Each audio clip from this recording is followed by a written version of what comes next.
ایرانی وزیر خارجہ عباس عراقچی اسلام آباد پہنچ گئے۔ ایرانی وزیر خارجہ کا استقبال نائب وزیر اعظم و وزیر خارجہ Ishaq Dar, chief of army staff اور chief of defence forces field marshal Syed Asim Munir اور دیگر اعلیٰ حکام نے کیا۔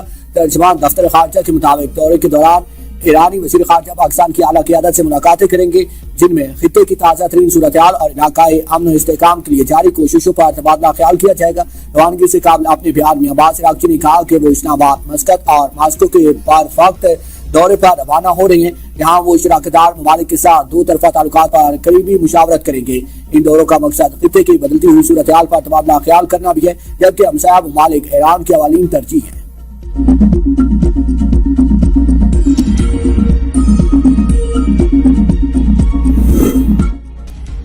امریکی صدر کے خصوصی ایلچی اسٹیو وٹکوف اور جیرڈ کوشنر ہفتے کی صبح پاکستان جائیں گے۔ ترجمان وائٹ ہاؤس کیرولین لیوٹ کی تصدیق، کہا مذاکرات میں نائب صدر جے ڈی وینس کا فی الحال شرکت کا کوئی ارادہ نہیں، کیونکہ ایرانی اسپیکر باقر کالیباف بھی ان مذاکرات میں حصہ نہیں لے رہے۔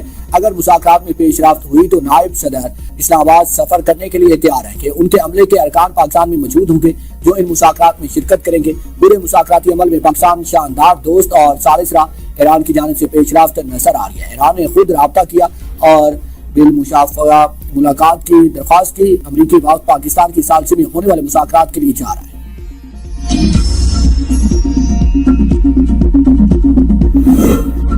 مہنگائی کے ستائے عوام پر پھر پیٹرول بم گرا دیا گیا۔ پیٹرول کی قیمت میں 26 روپے 77 پیسے فی لیٹر اضافہ۔ پیٹرول کی نئی قیمت 393 روپے 35 پیسے ہو گئی۔ ہائی سپیڈ ڈیزل کی قیمت میں 26 روپے 77 پیسے فی لیٹر اضافہ۔ ہائی سپیڈ ڈیزل کی نئی قیمت 380 روپے 19 پیسے ہو گئی۔ قیمتوں میں اضافے کا نوٹیفکیشن جاری۔ نائب وزیر اعظم اسحاق ڈار کا روسی وزیر خارجہ سے ٹیلی فونک رابطہ، دونوں رہنماؤں کے درمیان دو طرفہ تعلقات اور کثیر الجہتی فورمز پر تعاون پر تبادلہ خیال، عالمی امن و سلامتی کے فروغ کے لیے مشترکہ کوششوں پر بات چیت۔ روسی وزیر خارجہ کی ایران اور امریکہ کے درمیان مذاکرات میں پاکستان کے تعمیری کردار کی تعریف۔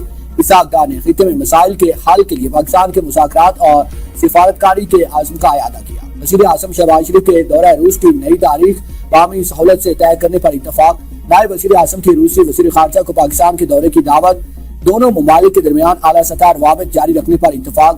نائب وزیر اعظم و وزیر خارجہ سینیٹر محمد اسحاق ڈار کی زیر صدارت دفتر خارجہ میں اہم اجلاس، خطے اور عالمی سطح پر بدلتی صورتحال کا تفصیلی جائزہ لیا گیا۔ اسحاق ڈار کی تمام ترجیح امور پر فعال اور مسلسل سفارتی رابطے جاری رکھنے پر ہدایت۔ پاکستان کی سفارتی حکمت عملی کو مزید مؤثر بنانے کے لیے مربوط اقدامات پر بھی غور کیا گیا۔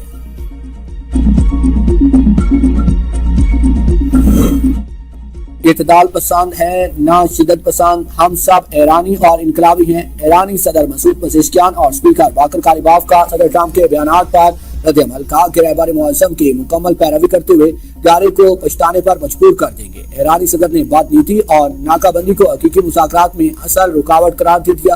باقر کالیباف نے کہا کہ امریکی ناکہ بندی میں جنگ بندی بے معنی ہے۔ ایرانی چیف جسٹس غلام حسین محسنی نے امریکہ کو وارننگ دیتے ہوئے کہا کہ کشتیاں اور جدید زیر آب ڈرونز امریکی جہازوں کی تباہ کے لیے تیار ہیں۔ اگر امریکی جہازوں نے حد پار کی تو نشان عبرت بنا دیں گے۔ ایرانی سپریم لیڈر کے مشیر محسن رضائی نے کہا ہے کہ ایران متحد، یکجا اور ایک صدا ہے، جبکہ امریکہ مسلسل اسٹریٹجک غلطیوں کا شکار ہے۔ امریکہ کی ایران کے پاس ایک اچھا معاہدہ کرنے کا موقع ہے۔ ہمارا مقصد واضح ہے، ایران کسی صورت ایٹمی ہتھیار نہیں بنا سکتا۔ امریکی وزیر جنگ پیٹ ایکسٹ کی نیوز کانفرنس، کہا کہ ایران کے لیے بہتر ہوگا کہ وہ ایک اچھی ڈیل قبول کرے۔ امریکی فوج نے متعدد بحری جہاز قبضے میں لیے اور مزید بھی لیں گے۔ ابنائے ہرمز پر مکمل کنٹرول ہے، ہماری اجازت کے بغیر کوئی نہیں جا سکتا۔ تجارتی جہاز ہماری شرط پر گزریں گے۔ ایران کو مذاکرات پر مجبور کرنے کے لیے ناکہ بندی سخت کر دی ہے۔ چند دنوں میں ایک اور طیارہ بردار جہاز خلیج عمان پہنچ جائے گا۔ پاسداران انقلاب بحری قزاقوں کی طرح اقدامات کر رہے ہیں۔ ایران نے جو جہاز پکڑے ہیں وہ امریکہ یا اسرائیل کے نہیں ہیں۔ یورپ اور ایشیا نے دہائیوں تک امریکی سیکیورٹی سے فائدہ اٹھایا، تاہم اب مفت فائدہ اٹھانے کا وقت ختم ہو چکا ہے اور اتحادیوں کو اپنی ذمہ داریاں خود بھی نبھانا ہوگی۔